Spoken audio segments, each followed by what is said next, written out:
그런데 수당 대운하와 같이 이렇게 거대한 운하를 이동하는 데에는 한 가지 크나큰 문제점이 있어요. 그건 바로 배가 운행을 하면서 오르막길을 갈 수 있도록 만들어야 한다는 점입니다.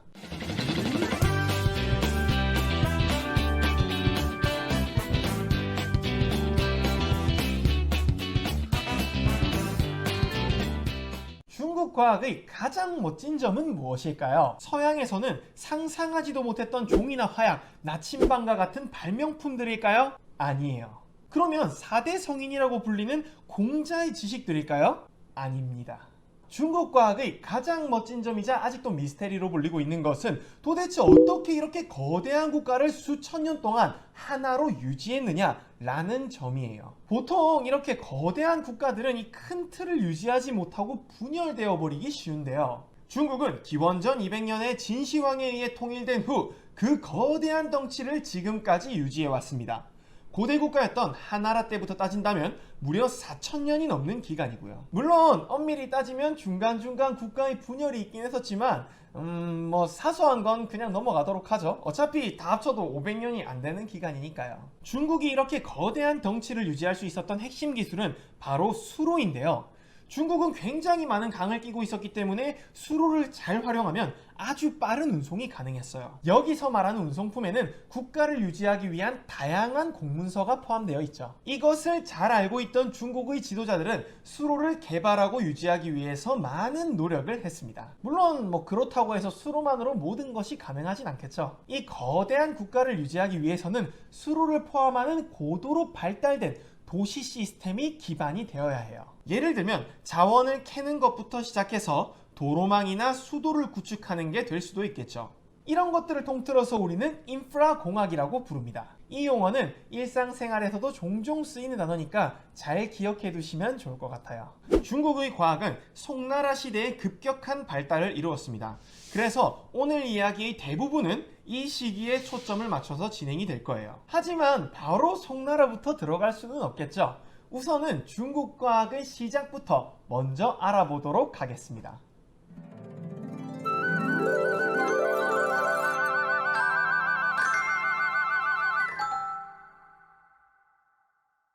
최초의 중국 왕조였던 하나라는 다른 고대 국가들과 마찬가지로 정확한 달력을 만들기 위해서 천문학을 연구했어요. 고대 중국 천문학의 가장 독특한 점이라고 한다면 이 사람들은 천문학 그 자체보다는 점성술에 더욱 많은 관심을 가졌었습니다. 점성술은 하늘에 있는 별들의 움직임과 이 세상에 일어나는 일들이 모두 연결되어 있다는 그런 약간 비과학적인 학문인데요. 예를 들면 삼국지의 제갈공명이 별들의 움직임을 통해서 바람의 방향을 예측한다던가 커다란 별이 떨어지면 위대한 인물이 죽는다는 그런 것들이 대표적인 점성술이 될 수 있겠죠. 중국의 천문학자들은 점성술을 발달시키기 위해서 별들을 아주 열심히 관찰했어요. 정말 사소한 별들의 움직임까지 관찰해서 기록을 했는데요. 예를 들면 저 별이 이렇게 움직였을 때는 이런 일들이 일어나더라, 저 별이 이렇게 움직였을 때는 이런 일들이 일어나더라 하는 그 규칙성들을 차곡차곡 기록해 나갔죠. 그러면 여러분들은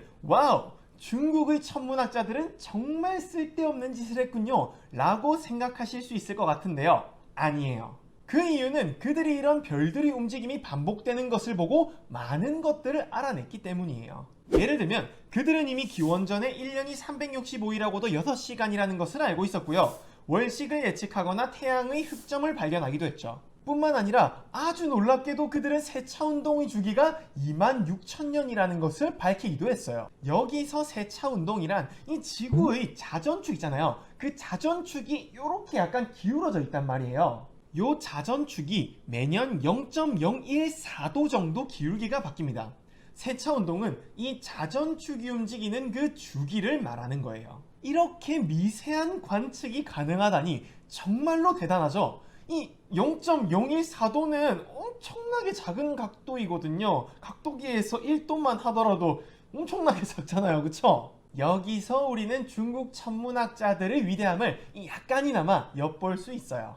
이런 천문학자들의 정밀한 천체 관측은 눈알이 빠질 것 같이 힘든 일이었지만 중국 정부에서는 이 점성술을 굉장히 중요시했기 때문에 이 천문학자들에게 아주 훌륭한 대우를 해줬다고 해요. 예를 들면 요즘 아이들에게 너 장래희망이 혹시 뭐니? 커서 뭐가 되고 싶니? 이렇게 물어보면은 저는 커서 훌륭한 의사가 되고 싶어요 라고 하잖아요. 왜냐하면 의사가 돈도 많이 벌고 사회적 지위도 높으니까요.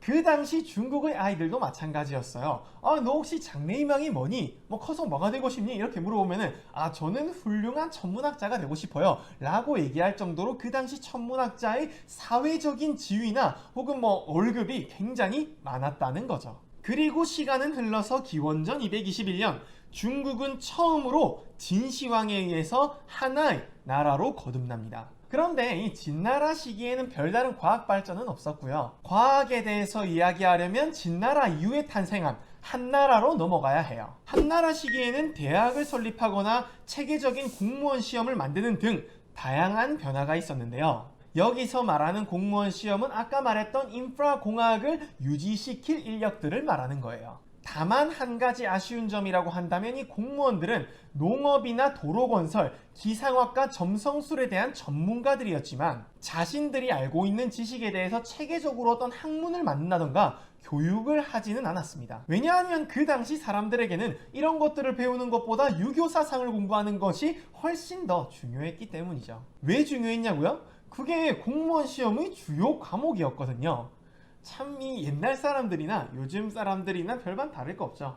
이런 배경 속에서 인프라공학은 조금씩 기틀을 갖춰가기 시작했고 우리는 드디어 아까 얘기했던 송나라 시대에 도착했어요. 송나라 시대에 들어오면서 중국은 정말로 많은 변화를 겪게 됩니다. 송나라 시대에는 우선 서양에서 아주 다양한 신문물들이 들어오는데요. 그것은 바로 지금까지 아주 지겹도록 들어왔던 아리스토텔레스의 지식이에요. 아리스토텔레스의 지식은 서양에서 연금술이라는 이름으로 전달되어서 중국에서는 연단술이라는 이름으로 알려지게 되었습니다. 중국의 학자들 입장에서도 값싼 금속을 금으로 바꿀 수 있다는 이 연금술이 아주 매력적으로 느껴졌겠죠. 그런 목적의식 속에서 연금술은 아주 활발하게 연구가 되었고 값싼 금속을 금으로 바꾸는 연구는 당연히 실패했어요. 하지만 과학은 결과보다 과정이 중요한 학문이라고 했었죠.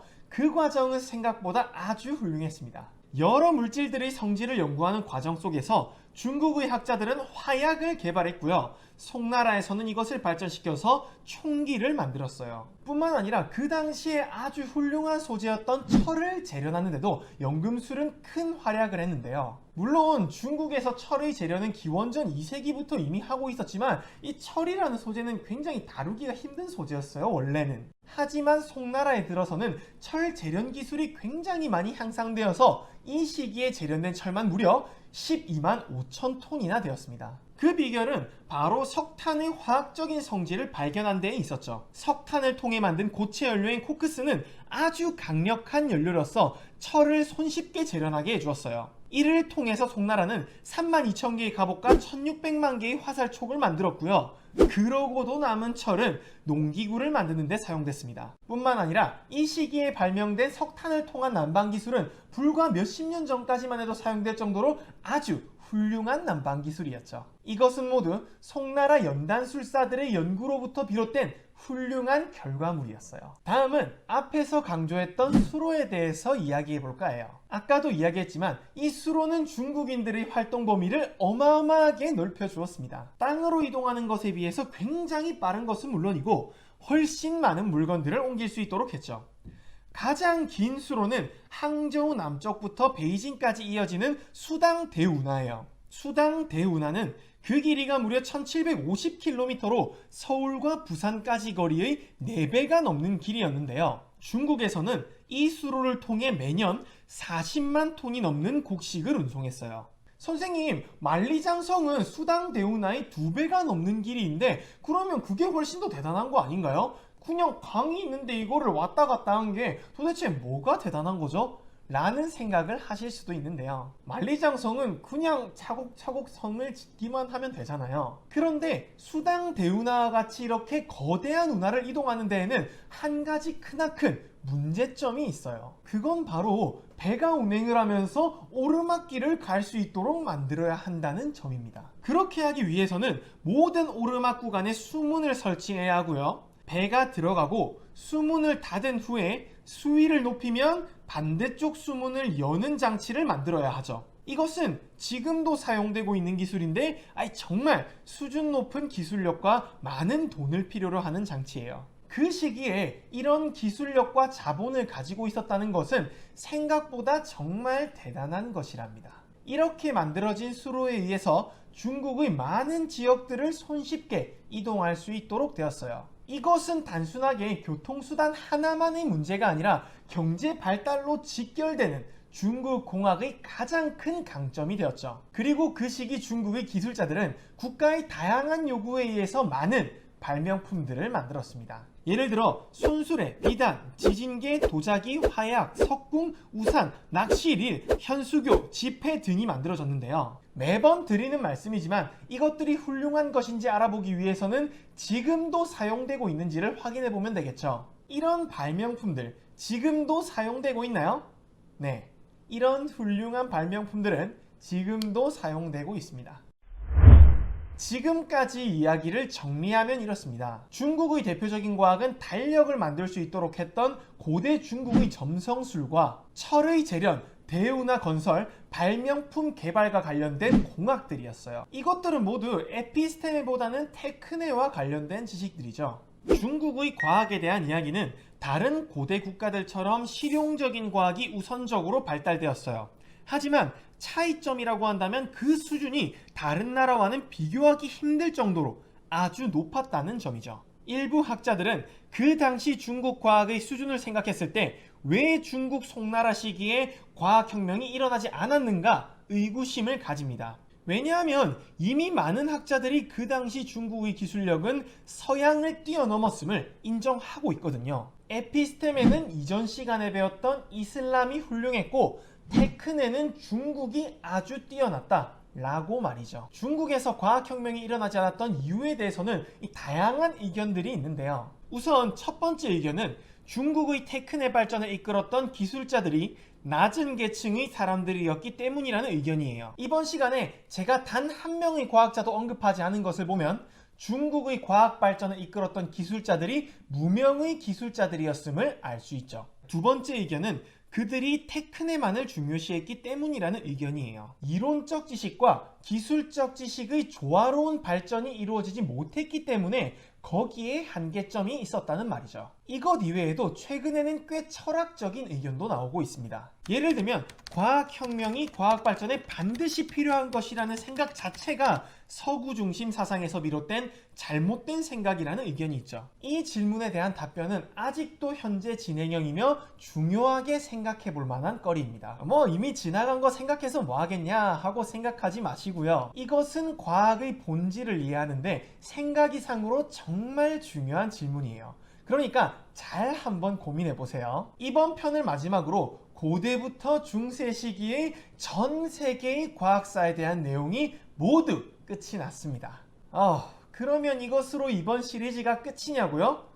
그럴 리가요. 이제 시기상으로 우리는 그 이후 시기인 과학혁명을 다룰 타이밍인데요. 이제부터는 1500년부터 1700년까지 가히 혁명이라고 해도 좋을 정도로 엄청난 과학의 발전이 기다리고 있습니다. 그런데 여기서 잠깐 슬픈 소식은 바로 과학혁명으로 넘어가진 않을 거고요. 번외편으로 정말 중요하지만 그동안 약간 소홀히 했던 학문들에 대해서 조금만 더 다루고 넘어갈 거예요. 바로 의학과 연금술인데요. 이것들에 대해서는 조금 자세한 설명이 필요한 학문들이라 약간 따로 빼서 알아보게 됐어요. 다음 시간은 도대체 이 옛날 사람들은 의학과 연금술을 어떻게 이해했었는지 한번 알아보도록 하겠습니다.